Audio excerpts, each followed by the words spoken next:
Hello friends, welcome to nurses guidance point YouTube channel. Nurses guidance point YouTube channel में आप सभी का फिर से एक बार स्वागत है। सो फ्रेंड्स, ईएसआईसी मतलब एम्प्लॉय स्टेट इंश्योरेंस कॉर्पोरेशन का आपका एग्जाम होने वाला है नर्सिंग ऑफिसर पोस्ट के लिए। सो फ्रेंड्स, ये एग्जाम आपका 7 जुलाई 2024 को होने वाला है। सो फ्रेंड्स, इस अपकमिंग एग्जाम के लिए आपके क्या मोस्ट इंपॉर्टेंट एमसीक्यू होने वाले हैं, ये हम लोग आज इस स्पेशल क्लास में डिस्कस करने वाले हैं। सो फ्रेंड्स, ये स्पेशल क्लास सीरीज का 12th लेक्चर है। इसके पहले हमारे टोटल 11 लेक्चर कंप्लीट हो चुके हैं। ओके, अगर आपने वो लेक्चर्स देखे नहीं होंगे तो आप डिस्क्रिप्शन बॉक्स में जाकर लिंक पर क्लिक करके वो वीडियोस देख सकते हैं। Okay, so without wasting time video को स्टार्ट करते हैं। सो क्वेश्चन नंबर 1 है, the most common site for nosocomial और हॉस्पिटल एक्वायर्ड इन्फेक्शन इज। तो देखिए दोस्तों, हमें क्या क्वेश्चन में पूछा गया है कि नोजोकोमियल इन्फेक्शन, उसको ही हम लोग हॉस्पिटल एक्वायर्ड इन्फेक्शन भी बोलते हैं, तो उसकी मोस्ट कॉमन साइट कौन सी है, यही हमें क्वेश्चन में पूछा गया है। तो अगर हम लोग नोजोकोमियल इन्फेक्शन के बारे में देखते हैं दोस्तों, तो उसमें एक वैप होता है। वैप मतलब वेंटिलेटर एसोसिएटेड निमोनिया, फिर उसके बाद में SSI होता है मतलब सर्जिकल साइट इन्फेक्शन, फिर उसके बाद में काउटी। काउटी का मीनिंग क्या होता है दोस्तों? Catheter associated urinary tract infection. Okay, तो हमें क्वेश्चन में क्या पूछा गया था कि मोस्ट कॉमन साइट कौन सी है। ओके, तो मोस्ट कॉमन साइट में देखिए दोस्तों, जो catheter associated urinary tract infection होता है वो मोस्ट कॉमन साइट है। सो ऑप्शन देखते हैं। Option A respiratory tract, option B urinary tract, option C surgical site, option D blood stream. तो देखिए दोस्तों, इसका आंसर हो जाएगा option B urinary tract. Next question देखते हैं। नेक्स्ट क्वेश्चन है question number 2, what is the most common cause of intestinal obstruction in neonates. तो देखिए दोस्तों, क्वेश्चन में क्या पूछा गया है कि नियोनेट्स में मोस्ट कॉमन कॉज कौन सा है, किसका? इंटेस्टिनल ऑब्स्ट्रक्शन का। ओके, सो ऑप्शन देखते हैं। Option A meconium ileus, option B duodenal atresia, option C volvulus neonatorum, option D Hirschsprung disease. तो देखिए दोस्तों, हम लोग अगर इंटेस्टिनल ऑब्स्ट्रक्शन का मोस्ट कॉमन कॉज देखते हैं नियोनेट्स में, तो वो है डिओडिनल एट्रेजिया। ओके, सो इसके लिए आंसर हो जाएगा ऑप्शन बी। नेक्स्ट क्वेश्चन देखते हैं। नेक्स्ट क्वेश्चन है question number 3, consider the following statement. Okay, तो हमें कुछ स्टेटमेंट दिए गए हैं और उसे हमें कंपेयर करना है या फिर कंसिडर करना है। किसके रिगार्डिंग? हीमोफीलिया ए, उसी को ही हम लोग हीमोफीलिया या फिर एंटी हीमोफिलिक फैक्टर बोलते हैं। Okay, and hemophilia B. Okay, तो हीमोफीलिया बी को ही हम लोग क्रिसमस डिसीज भी बोलते हैं। ओके, तो इसके बारे में कुछ सेंटेंसेस दिए गए हैं, तो वो सेंटेंस हमें कंसिडर करना है और उसमें से क्या बोला गया है, select the correct answer using the code given below. तो इसमें से कौन से करेक्ट है वही हमें फाइंड आउट करना है। तो हमें क्या बोला गया है, hemophilia A and hemophilia B are variants of same disease process. तो देखिए दोस्तों, जो हीमोफीलिया ए और हीमोफीलिया बी जो होता है ये सेम डिसीज प्रोसेस से नहीं होता है, इसका पाथवे जो होता है वो डिफरेंट होता है। एक इंट्रिंसिक पाथवे होता है। ओके, कौन सा होता है? इंट्रिंसिक पाथवे, और एक होता है प्लाज्मा पाथवे। तो ऐसे डिफरेंट पाथवे से ये फॉर्म होता है। तो ये सेंटेंस गलत हो गया। फिर उसके बाद में है hemophilia A and hemophilia B are due to congenital deficiency of with factor 8 and factor 9 respectively. तो देखिए दोस्तों, जो हीमोफीलिया ए होता है ये फैक्टर 8 की डिफिशियंसी की वजह से होता है, और हीमोफीलिया बी जो होता है ये फैक्टर 9 की डिफिशियंसी से होता है। सो ये सेकंड सेंटेंस करेक्ट हो गया। फिर उसके बाद में है both are sex link characteristics and transmitted by asymptomatic females. तो देखिए दोस्तों, ये जो हीमोफीलिया ए या फिर हीमोफीलिया बी जो होता है ये असिम्टोमेटिक फीमेल से ही ट्रांसमिट होता है। इसमें फीमेल कैरियर होती है और जो मेल होता है वो अफेक्ट होता है। ओके, सो ये जो दोनों डिसऑर्डर है दोस्तों, ये दोनों के दोनों सेक्स लिंक डिसऑर्डर है। ओके, तो ये सेंटेंस भी करेक्ट हो गया। फिर उसके बाद में क्या बोला गया है, can occur both in males and females. तो जस्ट आपको बताया गया था दोस्तों, ये इसमें जो फीमेल्स होती है ये कैरियर होती है और अफेक्ट कौन होता है? मेल होता है। ओके, मेल अफेक्ट होता है। तो ये सेंटेंस गलत हो गया। यहाँ पर बोथ अफेक्ट नहीं होता, सिर्फ मेल अफेक्ट होता है, फीमेल अफेक्ट नहीं होती है। तो ये गलत हो गया। तो हमें करेक्ट सेंटेंस कौन से मिले? 2 एंड 3 मिला है। ओके, सो ऑप्शन देखते हैं। Option A 2 and 3। तो देखिए दोस्तों, यहाँ पर ऑप्शन ए में ही हमारा आंसर मिल चुका है। सो क्वेश्चन नंबर 3 के लिए आंसर हो जाएगा ऑप्शन ए। नेक्स्ट क्वेश्चन देखते हैं। नेक्स्ट क्वेश्चन है question number 4, for a woman who has had unprotected intercourse 2 days ago। तो देखिए दोस्तों, एक वुमन है और जिसका अनप्रोटेक्टेड सेक्स हुआ है या फिर इंटरकोर्स हुआ है 2 दिन पहले। Okay, which one of the following emergency contraceptive method can not be suggested. तो देखिए दोस्तों, ऐसी सिचुएशन में हम लोग कौन सी कॉन्ट्रासेप्टिव मेथड, हम लोग इमरजेंसी कॉन्ट्रासेप्टिव मेथड यहाँ पर यूज नहीं करेंगे या फिर सजेस्ट नहीं करेंगे, यही हमें क्वेश्चन में पूछा गया है। सो ऑप्शन देखते हैं। ऑप्शन ए LNG IUD, LNG मतलब हो जाता है दोस्तों लिवोनॉर्जेस्ट्रेल, IUD मतलब इंट्रायूटेराइन डिवाइसेस। फिर उसके बाद में है यूलिप्रिस्टल एसीटेट, ऑप्शन सी है लिवोनॉर्जेस्ट्रल 150 mg, ऑप्शन डी यूजपी रेजिमन। तो देखिए दोस्तों, इमरजेंसी कॉन्ट्रासेप्टिव मेथड में हम लोग बेसिकली जो हार्मोनल टैबलेट्स होती है उसका यूज करते हैं, एज लाइक यूलिप्रिस्टल हो गया, फिर उसके बाद में लिवोनॉर्जेस्ट्रल 150 mg देते हैं, फिर उसके बाद में यूज पे रेजिमन भी देते हैं। तो यूलिप्रिस्टल एसीटेट में हम लोग बेसिकली यूलिप्रिस्टल एसीटेट 30 mg डोज देते हैं, और इसको हम लोग विद इन 120 आवर्स तक दे सकते हैं, मतलब टोटल विद इन 5 डेज के अंदर में इसे हम लोग दे सकते हैं। ओके, फिर लिवोनॉर्जेस्ट्रल का सिंगल डोज हम लोग दे सकते हैं 150 mg का, या फिर हम लोग यूएसपी रेजिमेंट भी दे सकते हैं। तो यूएसपी रेजिमेंट में हम लोग बेसिकली जो इथिनिल स्ट्रेडियोल होता है, ओके, तो इथिनिल स्ट्रेडियोल का हम लोग 0.5 mg का डोज देते हैं, और साथ ही में दोस्तों इसके साथ में हम लोग लिवोनॉर्जेस्ट्रॉल भी देते हैं, लेकिन लिवोनॉर्जेस्ट्रॉल का डोज यहाँ पर 100 माइक्रोग्राम हो जाता है। तो इसके लिए हम लोग क्या यूज नहीं करेंगे, जो आईयूडी होती है, ओके, मतलब इंट्रा यूटेराइन डिवाइसेस होता है, वो एज अ इमरजेंसी कॉन्ट्रासेप्टिव इसका यूज नहीं होता है। हम लोग इमरजेंसी कॉन्ट्रासेप्टिव के लिए सिर्फ और सिर्फ हार्मोनल टैबलेट्स का ही यूज करते हैं। सो क्वेश्चन नंबर 4 के लिए आंसर हो जाएगा ऑप्शन ए। नेक्स्ट क्वेश्चन देखते हैं। नेक्स्ट क्वेश्चन है question number 5, deep transverse arrest of head in labour occurs in. तो देखिए दोस्तों, लेबर प्रोसेस में डीप ट्रांसफर अरेस्ट कब होता है हेड का? Option A android pelvis, option B anthropoid pelvis, option C platypelloid pelvis, option D gynaecoid pelvis. तो देखिए दोस्तों, जो लेबर में जो डीप ट्रांसफर अरेस्ट होता है हेड का, वो एंड्रॉइड पेल्विस में होता है। ओके, किस में होता है? एंड्रॉइड पेल्विस में। सो क्वेश्चन नंबर 5 के लिए है आंसर हो जाएगा ऑप्शन ए। तो देखिए दोस्तों, जो एंड्रॉइड पेल्विस होता है इसे हम लोग मेल पेल्विस बोलते हैं, और जो गाइनेकॉइड पेल्विस होता है उसे हम लोग फीमेल पेल्विस बोलते हैं। ओके, और हम लोग अगर शेप की बात करते हैं दोस्तों, तो ये जो एंड्रॉइड पेल्विस होता है ये हार्ट शेप्ड होता है। ओके, कौन सी शेप में होता है? हार्ट शेप में होता है। फिर उसके बाद में जो एंथ्रोपॉइड पेल्विस होता है ये दोस्तों एंटेरो पोस्टेरियर ओवल शेप में होता है। ओके, कौन से शेप में होता है? एंटेरो पोस्टेरियर ओवल शेप में होता है। फिर उसके बाद में प्लेटिप्लॉइड, तो प्लेटिप्लॉइड पेल्विस जो होता है दोस्तों ये बीन शेप का होता है, या फिर इसको ही हम लोग फ्लैट पेल्विस भी बोल सकते हैं। ओके, और ये जो गाइनेकॉइड पेल्विस होता है मतलब फीमेल पेल्विस, तो दोस्तों ये होता है राउंड शेप का। ओके, कौन सी शेप का होता है? राउंड शेप का होता है। सो क्वेश्चन नंबर 5 का आंसर था ऑप्शन ए। नेक्स्ट क्वेश्चन देखते हैं।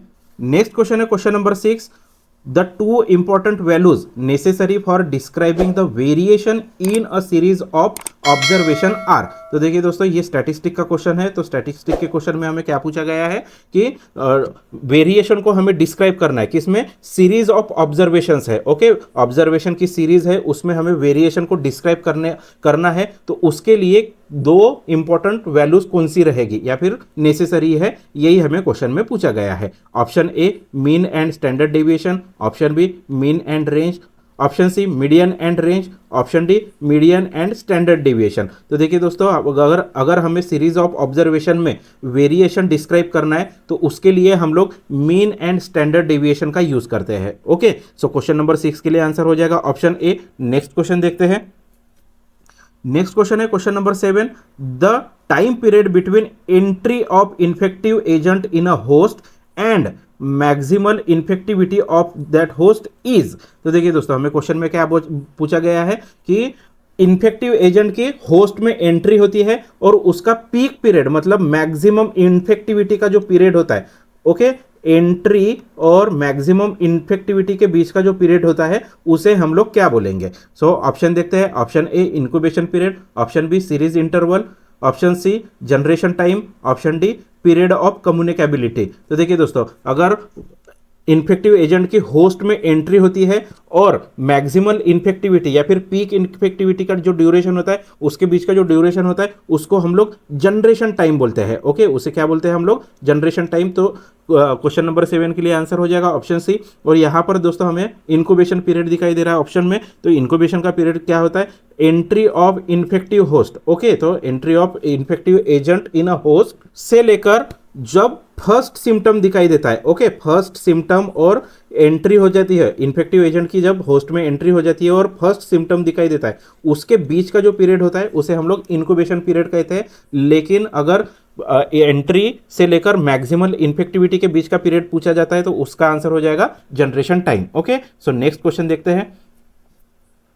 नेक्स्ट क्वेश्चन है question number 8, consider the following statement. Okay, तो कुछ स्टेटमेंट दिए गए हैं, किसके रिगार्डिंग है? Symposium is a method of health education is characterized by. तो देखिए दोस्तों, सिंपोजियम मेथड जो होती है, ओके, हेल्थ एजुकेशन की, उसमें कौन से कैरेक्टरिस्टिक प्रेजेंट होते हैं, यही हमें क्वेश्चन में पूछा गया है। ओके, तो बेसिकली ये सिंपोजियम क्या होता है, ये हमें समझने की कोशिश करते हैं। तो सिंपोजियम जो होता है ना दोस्तों, ये सीरीज ऑफ स्पीचेस होता है। ओके, इसमें क्या होता है? सीरीज ऑफ स्पीचेस होते हैं जो एक्सपर्ट द्वारा वो स्पीचेस कंडक्ट की जाती है। इसमें 3 to 4 एक्सपर्ट्स होते हैं और ये जो सीरीज होती है स्पीचेस की, एक पर्टिकुलर टॉपिक के ऊपर होती है। ओके, एक सिलेक्टेड टॉपिक के ऊपर ये सीरीज कंडक्ट की जाती है और इसके बाद में एक समरी तैयार की जाती है। और ये जो समरी होती है, ये कॉम्प्रहेंसिव समरी जो होती है, ये चेयर पर्सन द्वारा कंडक्ट की जाती है या फिर बनाई जाती है। ओके, सो सेंटेंसेस देखते हैं। तो पहला सेंटेंस है a series of speeches on a selected topic. तो देखिए दोस्तों, यहाँ पर जस्ट मैंने बताया था कि क्या होता है, एक सीरीज होती है स्पीचेस की और सिलेक्टेड टॉपिक पे रहता है। तो ये सेंटेंस करेक्ट हो गया।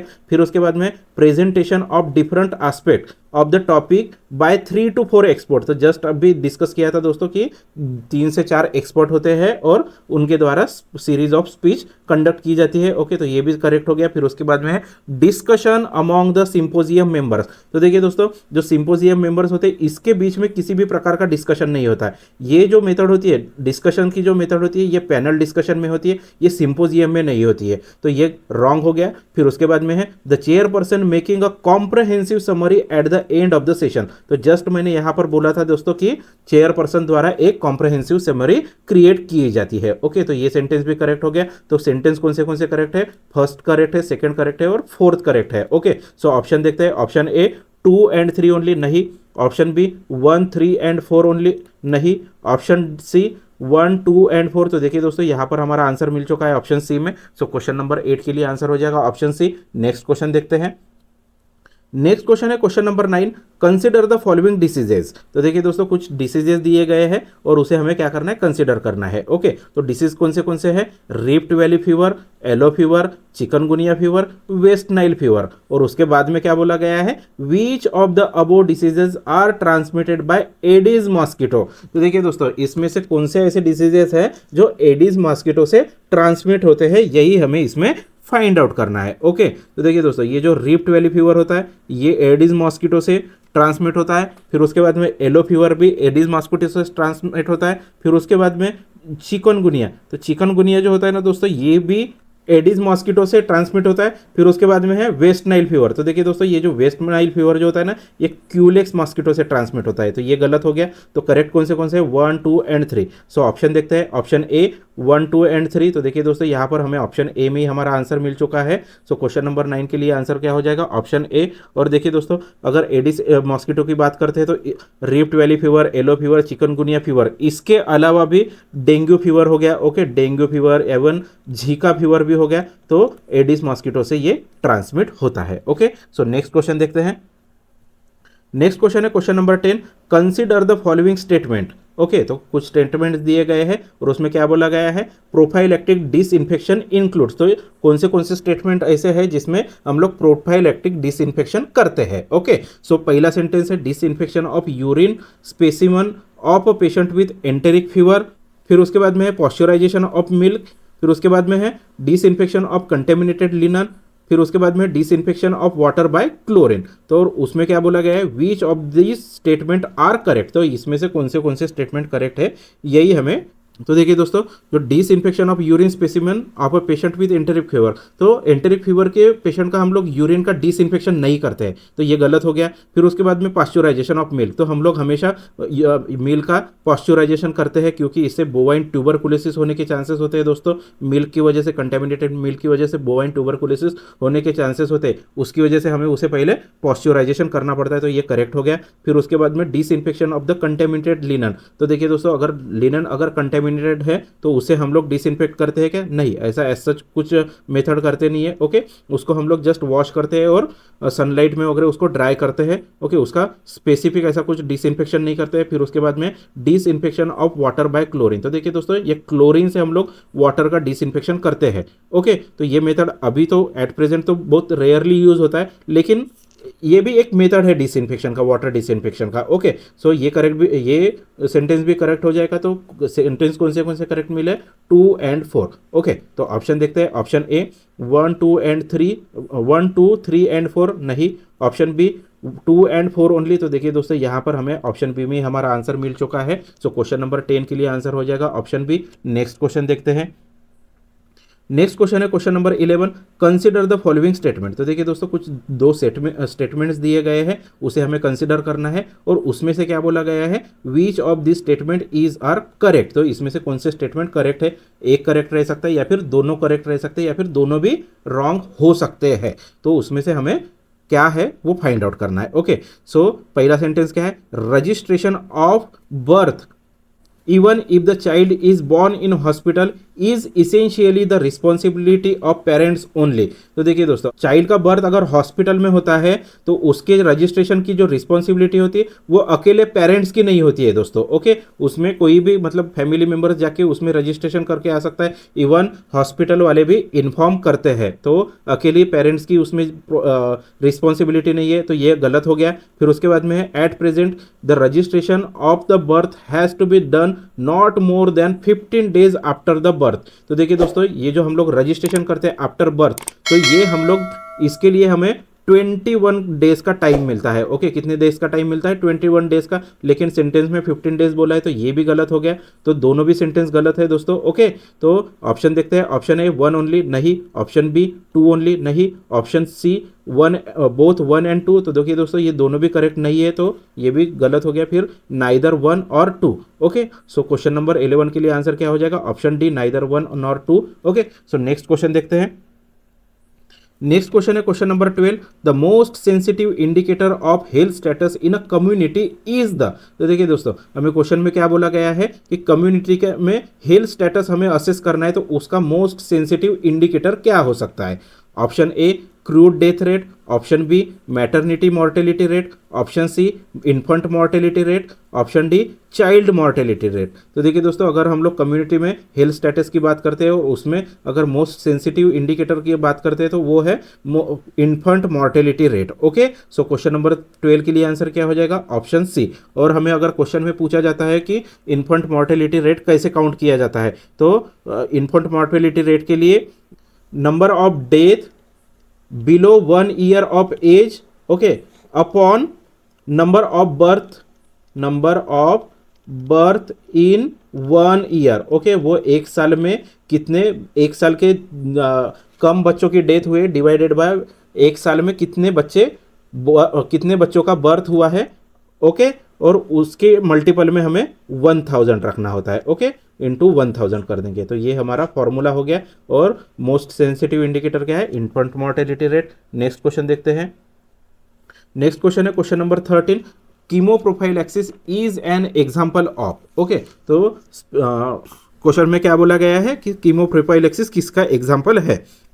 तो सबसे पहले ये हम लोग ये समझने की कोशिश करते हैं कि ये कीमोप्रोफाइलैक्सिस क्या होता है। तो कीमोप्रोफाइलैक्सिस जो होता है ना, ये स्पेसिफिक प्रोटेक्शन होता है अगेंस्ट डिसीजेस या फिर हजार्ड या फिर एक्सीडेंट से जो हम लोग स्पेसिफिक प्रोटेक्शन लेते हैं या फिर स्पेसिफिक प्रोटेक्शन करना चाहिए, उसको ही हम लोग कीमोप्रोफाइलैक्सिस बोलते हैं। तो ये किसका एग्जाम्पल हो जाएगा, option A specific protection, option B health promotion, option C early detection, option D rehabilitation. तो देखिए दोस्तों, ये जो कीमोप्रोफाइलैक्सिस होता है ये क्या होता है, स्पेसिफिक प्रोटेक्शन होता है। ओके, सो क्वेश्चन नंबर 13 के लिए आंसर हो जाएगा ऑप्शन ए। नेक्स्ट क्वेश्चन देखते हैं। नेक्स्ट क्वेश्चन है question number 14, the most important single determinant of infant mortality is. तो देखिए दोस्तों, हमें क्या बोला गया है क्वेश्चन में कि इन्फेंट मॉर्टेलिटी का मोस्ट इंपॉर्टेंट सिंगल डिटर्मिनेंट कौन सा है। Option A birth weight, option B age of the mother, option C order of the birth, option D interval between the birth. तो देखिए दोस्तों, अगर इन्फेंट मॉर्टेलिटी के हम लोग अगर डिटर्मिनेंट्स की बात करते हैं तो ये चारों भी डिटर्मिनेंट्स है, लेकिन अगर सिंगल मोस्ट इंपॉर्टेंट सिंगल की अगर बात करते हैं तो इसके लिए बर्थ वेट हो जाएगा। ओके, तो बर्थ वेट हम लोग कैसे कंसिडर कर सकते हैं, एक तो लेस देन 2.5 kg उसमें मॉर्टेलिटी होने के चांसेस रहते हैं, या फिर birth weight more than 4 kg उसमें भी इन्फेंट मॉर्टेलिटी होने के चांसेस होते हैं। मदर एज का भी यहाँ इसमें रोल होता है दोस्तों, कि मदर एज अगर बिलो 19 ईयर्स है तभी भी इन्फेंट मॉर्टेलिटी हो सकता है, या फिर mother's age more than 30 years है तभी भी हो सकता है। अगर बर्थ ऑर्डर की बात करते हैं तो जो फर्स्ट बॉर्न चाइल्ड होता है उसमें इन्फेंट मॉर्टेलिटी मैक्सिमम चांसेस होते हैं। ओके, फिर उसके बाद में है इंटरवल बिटवीन द बर्थ। तो इंटरवल बिटवीन अगर लेस स्पेस है, ओके, लेस स्पेस है या फिर लेस इंटरवल है उसमें भी इन्फेंट मॉर्टेलिटी होता है दोस्तों। लेकिन अगर मोस्ट इंपॉर्टेंट की बात करते हैं तो मोस्ट इंपॉर्टेंट में बर्थ वेट आता है। ओके, सो क्वेश्चन नंबर 14 के लिए आंसर हो जाएगा ऑप्शन ए। नेक्स्ट क्वेश्चन देखते हैं।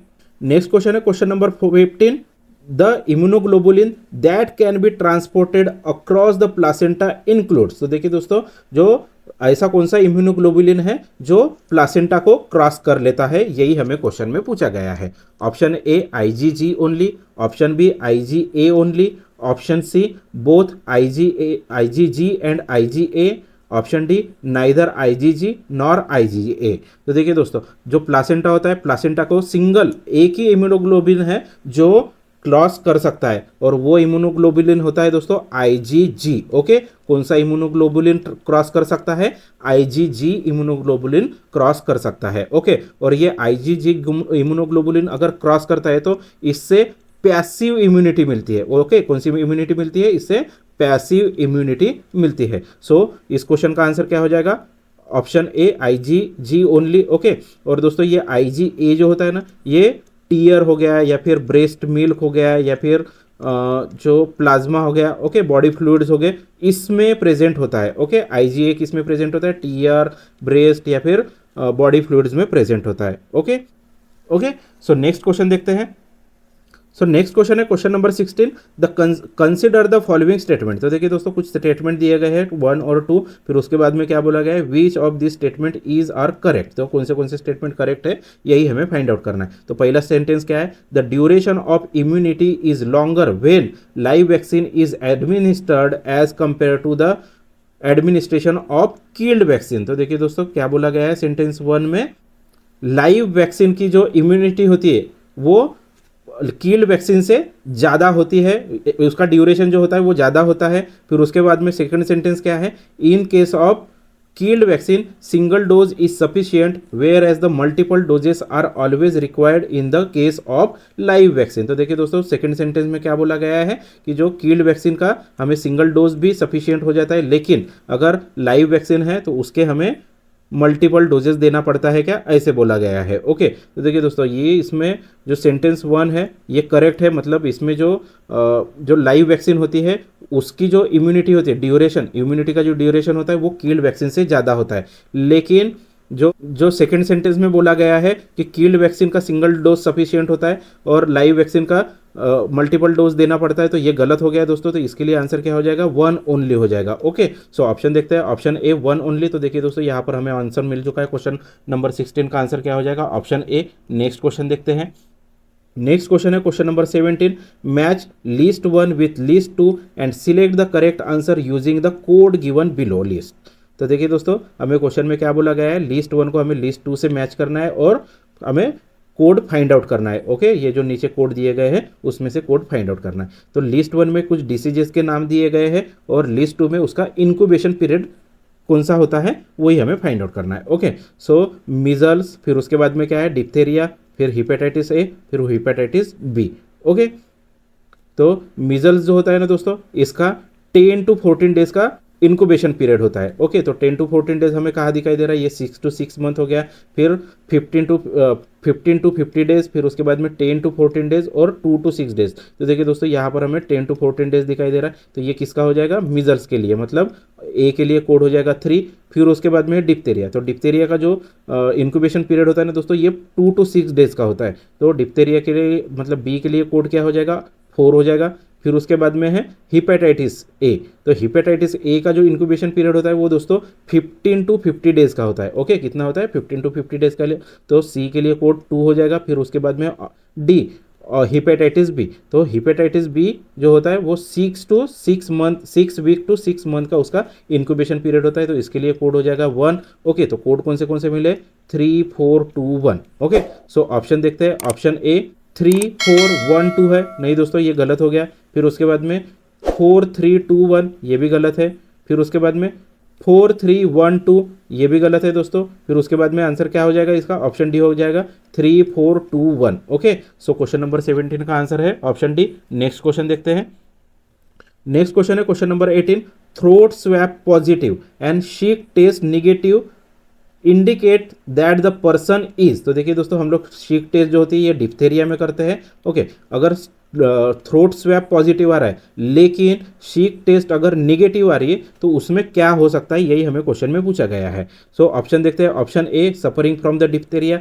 Option B, susceptible to the diphtheria. Option C, hypersensitive to diphtheria. Option D, immune to diphtheria. देखिए दोस्तों, अगर शीक टेस्ट निगेटिव आ रही है, ओके, भले ही उसमें थ्रोट स्वैप पॉजिटिव है, लेकिन अगर शीक टेस्ट अगर निगेटिव है, वैसी सिचुएशन हमें क्या इंडिकेट करते हैं कि उसमें एंटीटॉक्सिन्स प्रेजेंट है। ओके, एंटीटॉक्सिन्स उसमें क्या है, प्रेजेंट है। तो उसका मीनिंग क्या हो जाएगा कि इसमें इम्यूनिटी प्रेजेंट है अगेंस्ट द डिप्थेरिया। सो इसके लिए आंसर क्या हो जाएगा, ऑप्शन डी। नेक्स्ट क्वेश्चन देखते हैं।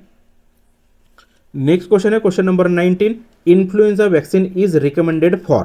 तो देखिए दोस्तों, ये जो इन्फ्लुएंजा वैक्सीन होती है ये किसे हम लोग रिकमेंडेड करते हैं, यही हमें क्वेश्चन में पूछा गया है। ओके, तो इन्फ्लुएंजा वैक्सीन जो होता है ना, ये पर्टिकुलरली हम लोग सीओपीडी का पेशेंट हो गया, या फिर सीकेडी का पेशेंट हो गया, या फिर cardiac and lung disease patient हो गए, फिर उसके बाद में हिपैटिक या फिर डायबिटिक पेशेंट हो गया, या फिर इवन प्रेग्नेंट है लेडी, उसमें दे सकते हैं।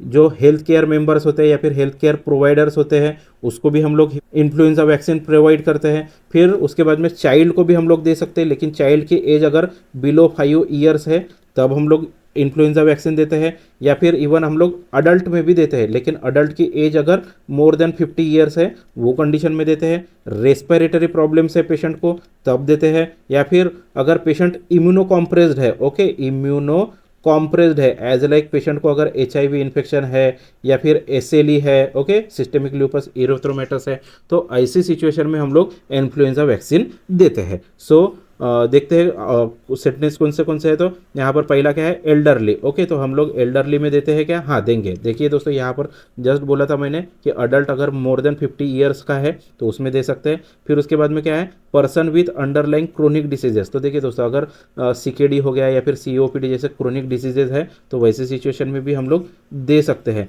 फिर उसके बाद में है HIV इन्फेक्टेड। तो जस्ट अभी बताया था दोस्तों, अगर इम्यूनो कॉम्प्रेस्ड है, एज लाइक HIV हो गया, SLE हो गया, तो ऐसी सिचुएशन में भी हम लोग देंगे। और जनरल पॉपुलेशन, तो देखिए दोस्तों, हम लोग जनरल पॉपुलेशन में नहीं देते हैं, ये हम लोग स्पेसिफिक कंडीशन में ही दे रहे हैं, तो ये गलत हो गया। तो सही कौन से रहेंगे, 1, 2 एंड 3। सो ऑप्शन देखते हैं। ऑप्शन ए 1 एंड 2 ओनली, नहीं। ऑप्शन बी 4 ओनली, नहीं। ऑप्शन सी 2 एंड 3 ओनली, नहीं। Option D 1, 2 and 3। तो देखिए दोस्तों, इसके लिए आंसर क्या हो जाएगा, ऑप्शन डी। नेक्स्ट क्वेश्चन देखते हैं।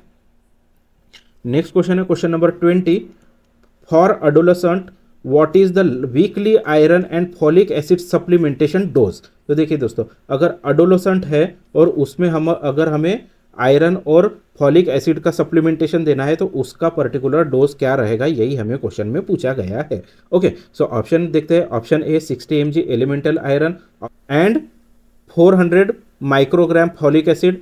Option B 100 mg elemental iron and 500 microgram folic acid. Option C 120 mg elemental iron and 400 microgram folic acid. Option D 150 mg elemental iron and 500 microgram folic acid. तो देखिए दोस्तों, अगर adolescent है और weekly iron and folic acid देना है तो हम लोग आयरन जो होता है, मतलब जो एलिमेंटल आयरन जो होता है वो हम लोग 100 mg का देंगे, और जो फॉलिक एसिड होता है वो दोस्तों हम लोग 500 माइक्रोग्राम देंगे। ओके, कितना देंगे, 500 माइक्रोग्राम देंगे। सो हमें ऑप्शन बी में हमारा आंसर दिख रहा है 100 mg elemental iron and 500 microgram folic acid. Okay, so next question देखते हैं। सो नेक्स्ट क्वेश्चन है question number 21, match list 1 with list 2 and select the correct answer using the code given below the list. तो देखिए दोस्तों, हमें क्या करना है, लिस्ट 1 को लिस्ट 2 के साथ में मैच करना है और कुछ कोड्स दिए गए हैं, उसमें से करेक्ट कोड फाइंड आउट करना है। तो लिस्ट 1 में डिसीजेस दिए गए हैं और लिस्ट 2 में क्या कुछ एग्जाम्पल्स दिए गए हैं। ओके, सो देखते हैं। पहला क्या है, नोजोकोमियल, फिर उसके बाद में अपॉर्चुनिस्टिक डिसीज, फिर उसके बाद में आइट्रोजेनिक डिसीज, फिर उसके बाद में क्या है, इपोर्निथिक डिसीज। तो देखिए दोस्तों, जो तो नोजोकोमियल इन्फेक्शन, तो नोजोकोमियल इन्फेक्शन को ही हम लोग हॉस्पिटल एक्वायर्ड इन्फेक्शन बोलते हैं। ये जनरली एडमिशन के 48 आवर्स बाद अगर कोई भी इन्फेक्शन होता है, ऑलरेडी एक इन्फेक्शन प्रेजेंट है, उसके बाद में भी दूसरा अगर इन्फेक्शन होता है तो उसको ही हम लोग नोजोकोमियल या फिर हॉस्पिटल एक्वायर्ड इन्फेक्शन बोलते हैं। तो उसके लिए क्या क्या हो सकता है दोस्तों, cytomegalovirus infection, hepatitis B viral infection, aplastic anaemia, influenza. तो देखिए दोस्तों, अगर नोजोकोमियल इन्फेक्शन की बात करते हैं तो उसमें हमें हेपेटाइटिस बी वायरल इन्फेक्शन दिखाई दे सकता है। ओके, सो ए के लिए कोड क्या हो जाएगा, 2 हो जाएगा। फिर उसके बाद में क्या है, अपॉर्चुनिस्टिक इन्फेक्शन। तो अपॉर्चुनिस्टिक इन्फेक्शन किससे बोलते हैं दोस्तों, अगर पेशेंट की या फिर पर्सन की, किसी भी पर्टिकुलर इंडिविजुअल की इम्यून सिस्टम अगर लो है या फिर डिप्रेस है, उसके बाद में अगर दूसरा कुछ इन्फेक्शन होता है तो उसे हम लोग अपॉर्चुनिस्टिक इन्फेक्शन बोलते हैं। ओके, तो उसके लिए साइटोमेगालोवायरस का जो इन्फेक्शन हो सकता है दोस्तों, मतलब ऑलरेडी इम्यूनो कॉम्प्रेस्ड है पेशेंट या फिर उसकी इम्यूनिटी जो है वो डिप्रेस्ड है, तो वैसी सिचुएशन में दूसरा इन्फेक्शन हो सकता है एज लाइक साइटोमेगालोवायरस का इन्फेक्शन होता है, तो उसे हम लोग अपॉर्चुनिस्टिक इन्फेक्शन बोल सकते हैं। तो इसके लिए बी के लिए कोड 2 हो जाएगा। फिर उसके बाद में है आइट्रोजेनिक इन्फेक्शन। तो आइट्रोजेनिक इन्फेक्शन क्या होता है दोस्तों, अगर डिसीज किसी भी ड्रग से इंड्यूस होता है। ओके, मतलब अगर फिजिशियन किसी भी ड्रग को प्रिस्क्राइब करता है और वही ड्रग हम लोग पेशेंट को इंड्यूस करते हैं, तो उसके बाद में कुछ अगर डिसीज इंड्यूस्ड होता है या फिर अराइज होता है तो इसको हम लोग आइट्रोजेनिक इन्फेक्शन बोलते हैं। एज लाइक कीमोथेरेपी हो गया, पेशेंट को हम लोग अगर कीमोथेरेपी दे रहे हैं तो उसकी वजह से अगर दूसरा कुछ डिसीज हो रहा है तो उसको हम लोग क्या बोलेंगे, आइट्रोजेनिक इन्फेक्शन बोलेंगे, या फिर इसको हम लोग फिजिशियन इंड्यूस डिसीज भी बोल सकते हैं या फिर इन्फेक्शन भी बोल सकते हैं। तो जैसे कि हम लोग अगर कीमोथेरेपी दे रहे हैं तो पेशेंट को अप्लास्टिक एनीमिया होने के चांसेस होते हैं। ओके, सो सी के लिए क्या कोड हो जाएगा, 3 कोड हो जाएगा। फिर उसके बाद में इपोर्निथिक इन्फेक्शन। तो इपोर्निथिक इन्फेक्शन ऐसा इन्फेक्शन होता है जो बेसिकली जो बर्ड्स होते हैं, ओके, बर्ड्स में अगर कोई भी डिसीज का आउटब्रेक होता है तो उसे हम लोग इपोर्निथिक इन्फेक्शन बोलते हैं। तो एज लाइक एवियन कॉलेरा हो गया, ओके, कौन सा, एवियन कॉलेरा हो गया। फिर उसके बाद में इन्फ्लुएंजा हो गया। तो ये किस में दिखाई देता है, हमें बर्ड्स में दिखाई देता है। ओके, तो डी के लिए कोड क्या हो जाएगा, इन्फ्लुएंजा मतलब 4। ओके, सो डी का कोड हो जाएगा 4। तो हमें कोड कौन से मिले, 2 1 3 4। ओके, सो ऑप्शन देखते हैं, ऑप्शन ए 2 1 3 4। तो देखिए दोस्तों, हमें ऑप्शन ए में हमारा आंसर मिल चुका है। सो क्वेश्चन नंबर 21 के लिए आंसर हो जाएगा ऑप्शन ए। नेक्स्ट क्वेश्चन देखते हैं। नेक्स्ट क्वेश्चन है question number 22 with reference to dengue virus. Okay, तो डेंगू वायरस का हमें रेफरेंस लेना है। Consider the following statement. तो कुछ स्टेटमेंट दिए गए हैं वो हमें कंसिडर करना है, और उसमें क्या बोला गया है, which of the statement is given is above is are correct. तो स्टेटमेंट जो दिए गए हैं तो उसमें करेक्ट कौन सा है ये हमें फाइंड आउट करना है। ओके, तो in India all the 4 serotypes are found. तो देखिए दोस्तों, अगर डेंगू वायरस के सीरोटाइप्स की बात करते हैं तो इसमें 4 टाइप के सीरोटाइप्स होते हैं। एक होता है DEN1, फिर उसके बाद में DEN2, फिर उसके बाद में DEN3, फिर उसके बाद में DEN4। ऐसे 4 सीरोटाइप्स होते हैं, और इंडिया में अगर बात करते हैं तो ये चारों के चारों सीरोटाइप्स हमें दिखाई देते हैं। ओके, तो पहला सेंटेंस करेक्ट हो गया। फिर उसके बाद में है the reservoir of infection is both man and mosquito. तो देखिए दोस्तों, अगर डेंगू वायरस के रिजर्वायर की बात करते हैं तो ये मैन में भी होता है और मॉस्किटो में भी प्रेजेंट होता है। तो ये भी सेंटेंस करेक्ट हो गया। फिर उसके बाद में दोस्तों, adult usually have milder disease than children. तो ये नहीं, ये दोस्तों ये गलत हो गया, ये माइल्डर नहीं होता, अडल्ट में भी ऐसा मतलब एक्सट्रीम लेवल का डिसीज दिखाई देता है। फिर उसके बाद में है dengue haemorrhagic fever is caused by infection with more than 1 dengue virus. अगर देखिए दोस्तों, ये जो सीरोटाइप्स है, अगर एक से ज़्यादा सीरोटाइप्स अगर प्रेजेंट है तो उसमें पेशेंट में डेंगू हेमोरेजिक फीवर DHF होने के चांसेस होते हैं। तो ये सेंटेंस भी करेक्ट हो गया। तो गलत कौन सा है, थर्ड सेंटेंस गलत है। तो करेक्ट कौन से मिले, 1 2 एंड 4 करेक्ट मिला है। ओके, सो ऑप्शन देखते हैं, ऑप्शन ए 1 एंड 2 ओनली, नहीं, ऑप्शन बी 1 2 एंड 4। तो देखिए दोस्तों, ये क्वेश्चन हमारा यहाँ पर हमारा आंसर मिल चुका है ऑप्शन बी में। क्वेश्चन नंबर 22 के लिए आंसर हो जाएगा ऑप्शन बी। नेक्स्ट क्वेश्चन देखते हैं। नेक्स्ट क्वेश्चन है question number 23 what is the window period of HIV infection. तो देखिए दोस्तों, HIV इन्फेक्शन का हमें विंडो पीरियड पूछा गया है। तो विंडो पीरियड का मीनिंग क्या होता है, विंडो पीरियड का मीनिंग क्या होता है, time between exposure to HIV infection and the point when the test gives accurate result. Okay, मतलब क्या हो रहा है, जब HIV से एक्सपोजर हो जाता है। ओके, क्या होता है, HIV से एक्सपोजर होता है और जब हमें पॉजिटिव रिजल्ट मिलता है। ओके, रिजल्ट कैसा मिल रहा है, पॉजिटिव मिल रहा है, तो इसके बीच का जो ड्यूरेशन होता है इसको ही हम लोग विंडो पीरियड बोलते हैं। ओके, सो इसका विंडो पीरियड की अगर बात करते हैं ना दोस्तों, तो इसका window period 6 week to 24 weeks का होता है। ओके, सो ऑप्शन देखते हैं, ऑप्शन ए 3 to 15 डेज नहीं, ऑप्शन बी 6 to 24 वीक्स। तो देखिए दोस्तों यहाँ पर हमें आंसर मिल चुका है। तो क्वेश्चन नंबर 23 के लिए आंसर क्या हो जाएगा, ऑप्शन बी। नेक्स्ट क्वेश्चन देखते हैं। नेक्स्ट क्वेश्चन है question number 24, among the following food stuffs which one has the highest protein content पर 100 ग्राम। तो देखिए दोस्तों कुछ हमें यहाँ पर फूड स्टफ्स की नेम्स दिए गए हैं और हमें उसमें से क्या बोला गया है कि सबसे ज़्यादा प्रोटीन का कंटेंट किस में होता है पर 100 ग्राम को अगर कंसिडर करते हैं तो। ओके, सो इसमें क्या है, option A black gram, option B eggs, option C ragi, option D wheat. तो देखिए दोस्तों अगर इसमें हम लोग अगर चार को हम लोग कंपेयर करते हैं और सभी का अगर 100 ग्राम का अगर कंसिडर करते हैं तो ये जो ब्लैक ग्राम होता है ना, इसमें सबसे ज़्यादा हमें प्रोटीन दिखाई दे मिलेगा। ओके, तो ब्लैक ग्राम में अराउंड 24 ग्राम प्रोटीन होता है पर 100 ग्राम की अगर बात करते हैं, तो पर 100 ग्राम में हमें 24 ग्राम प्रोटीन दिखाई देगा, किसमें, ब्लैक ग्राम में। अगर एग्स की बात करते हैं तो एग्स में हमें 13.3 ग्राम दिखाई देगा पर 100 ग्राम को अगर हम लोग कंसिडर करते हैं तो। फिर उसके बाद में रागी, अगर रागी की बात करते हैं दोस्तों तो रागी में 7.3 ग्राम प्रोटीन होता है पर 100 ग्राम में अगर कंसिडर करते हैं तब। और व्हीट की अगर बात करते हैं दोस्तों तो व्हीट में हमें 11.8 ग्राम प्रोटीन दिखाई देता है, कितने में, पर 100 ग्राम इसमें। ओके, क्वांटिटी में। ओके, सो क्वेश्चन नंबर 24 के लिए आंसर क्या हो जाएगा, ऑप्शन ए। नेक्स्ट क्वेश्चन देखते हैं।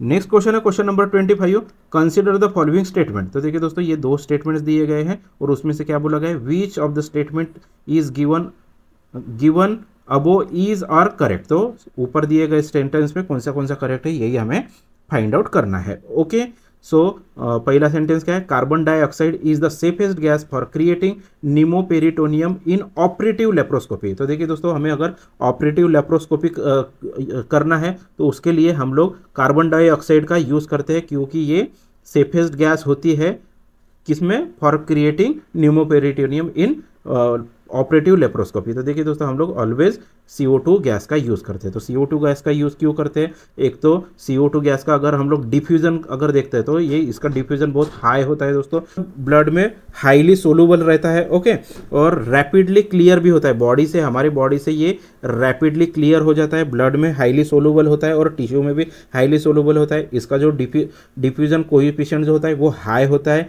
इवन ये जो गैस होती है ये नॉन टॉक्सिक होती है। ओके, नॉन टॉक्सिक होती है और साथ ही में दोस्तों ये नॉन कंबस्टिव गैस होती है, ये फायर को हेल्प नहीं करती है। ओके, इससे फायर क्रिएट नहीं होता है। ओके, सो ये एक पहला एडवांटेज हो गया। फिर उसके बाद में है laparoscopic sterilisation is not recommended during the period of immediate postmortem. तो देखिए दोस्तों इमीडिएट पोस्टमार्टम में हम लोग कभी भी लैप्रोस्कोपिक स्टरिलाइजेशन नहीं करते हैं। ओके, रिकमेंडेड नहीं किया जाता। ये हम लोग basically after 6 week of the postmortem इसको हम लोग परफॉर्म करते हैं। ओके, लैप्रोस्कोपिक स्टरिलाइजेशन को कब परफॉर्म करते हैं, after 6 week of the postmortem, लेकिन हम लोग इमीडिएटली उसको रिकमेंड नहीं करते हैं। तो ये भी करेक्ट हो गया और पहला भी करेक्ट था। तो ऑप्शन देखते हैं, ऑप्शन ए 1 ओनली नहीं, ऑप्शन बी 2 ओनली नहीं, option C 1 and 2 both.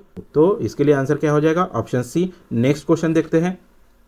Question number 26 है, polyhydramnios at term is diagnosed when AFI मतलब क्या, amniotic fluid index is more than. तो देखिए दोस्तों क्वेश्चन में क्या बोला गया है कि AFI मतलब क्या, एमनियोटिक फ्लूइड इंडेक्स कितने से ज़्यादा हो जाएगा, बढ़ जाएगा, उसे हम लोग पॉलीहाइड्रोमनियस की टर्म यूज़ करेंगे। ओके, तो बेसिकली ये पॉलीहाइड्रोमनियस क्या होता है दोस्तों, जब एमनियोटिक सैक में जब एमनियोटिक फ्लूइड एक्सेस अमाउंट में हो जाता है, बढ़ जाता है, उसे हम लोग पॉलीहाइड्रोमनियस को बोलते हैं। ओके, अगर इसकी नॉर्मल रेंज अगर कंसिडर करते हैं तो दोस्तों ये 5 सेंटीमीटर टू 25 सेंटीमीटर ये नॉर्मल रेंज होती है। ओके, अगर नॉर्मल मतलब 25 से अगर बढ़ जाता है तो इसे हम लोग पॉलीहाइड्रोमनियस बोलेंगे। अगर 5 सेंटीमीटर से कम हो जाता है तो इसे हम ओलिगोहाइड्रोमनस बोलेंगे। लेकिन क्वेश्चन में हमें पॉलीहाइड्रोमनस बोला गया है तो लेवल कितने से बढ़ जाएगा, 25 से बढ़ जाएगा। तो ऑप्शन देखते हैं, ऑप्शन ए 10 सेंटीमीटर नहीं, ऑप्शन बी 15 सेंटीमीटर नहीं, ऑप्शन सी 20 सेंटीमीटर नहीं, ऑप्शन डी 25 सेंटीमीटर। तो देखिए दोस्तों यहाँ पर हमें ऑप्शन डी में हमारा आंसर मिल चुका है 25 centimetre. Okay, so question number 26 के लिए आंसर हो जाएगा ऑप्शन डी। नेक्स्ट क्वेश्चन देखते हैं। नेक्स्ट क्वेश्चन है question number 27, which of the following is not a potentially teratogenic infection if contracted in pregnancy. तो देखिए दोस्तों, अगर ऐसा कौन सा इन्फेक्शन है, अगर वो प्रेगनेंसी में हो भी जाता है तो उसे हम लोग पोटेंशियली टेरेटोजेनिक कंसीडर नहीं करते हैं। ओके, सो ऑप्शन देखते हैं। Option A rubella, option B cytomegalovirus, option C influenza virus, option D chicken pox.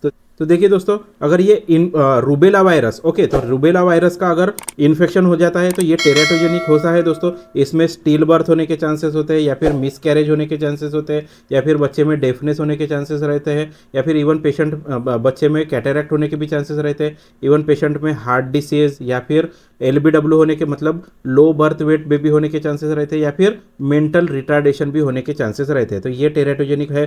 फिर उसके बाद में साइटोमेगालो वायरस। तो देखिए दोस्तों, अगर साइटोमेगालो वायरस का अगर इन्फेक्शन होता है तो ये भी टेरेटोजेनिक इन्फेक्शन हो सकता है। एज लाइक इसमें IUGR होने के चांसेस होता है, इंट्रा यूटेराइन ग्रोथ रिटार्डेशन, या फिर बच्चे में मेंटल रिटार्डेशन, डेफनेस, या फिर इंट्राक्रैनियल कैल्सिफिकेशन भी होने के चांसेस होते हैं। ओके, फिर उसके बाद में इन्फ्लुएंजा वायरस। तो देखिए दोस्तों, ये इन्फ्लुएंजा वायरस में किसी भी ये इसका अगर इन्फेक्शन होता है तो ये कोई भी किसी भी प्रकार का टेरेटोजेनिक इन्फेक्शन कंसिडर नहीं किया जाता है। ओके, सो इसके लिए आंसर क्या हो जाएगा? Option C. ओके, और दोस्तों अगर चिकन पॉक्स 2 का अगर इन्फेक्शन होता है तो इसकी वजह से लिम्ब हाइपोप्लाइजिया होने के चांसेस होते हैं पेशेंट में, बच्चे में, या फिर डेफनेस होने के भी चांसेस होते हैं। ओके, सो क्वेश्चन नंबर 27 के लिए आंसर क्या हो जाएगा? Option C. नेक्स्ट क्वेश्चन देखते हैं।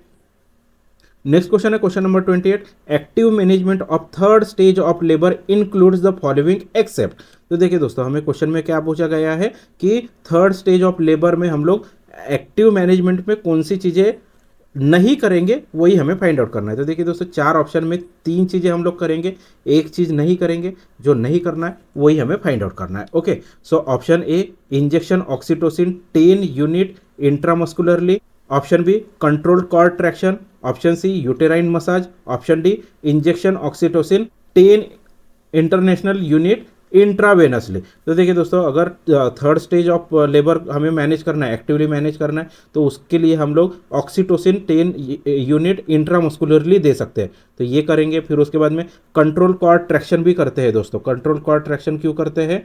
प्लासेंटा होता है, उसका सेपरेशन अर्ली सेपरेशन होना चाहिए, इसके लिए हम लोग कंट्रोल कॉर्ड ट्रैक्शन करते हैं। इवन यूटेराइन मसाज भी करते हैं। यूटेराइन मसाज और कंट्रोल कॉर्ड ट्रैक्शन करने का एक ही पर्पस होता है कि जो प्लासेंटा होता है उसका अर्ली सेपरेशन होना चाहिए। ओके, फिर उसके बाद में इंजेक्शन ऑक्सीटोसिन 10 यूनिट इंट्रावेनसली। तो देखिए दोस्तों, हम लोग 10 यूनिट इंट्रावेनसली नहीं देंगे, तो इसके कंपैरिजन में हम लोग 10 यूनिट ऑक्सीटोसिन इंट्रामस्कुलरली देंगे।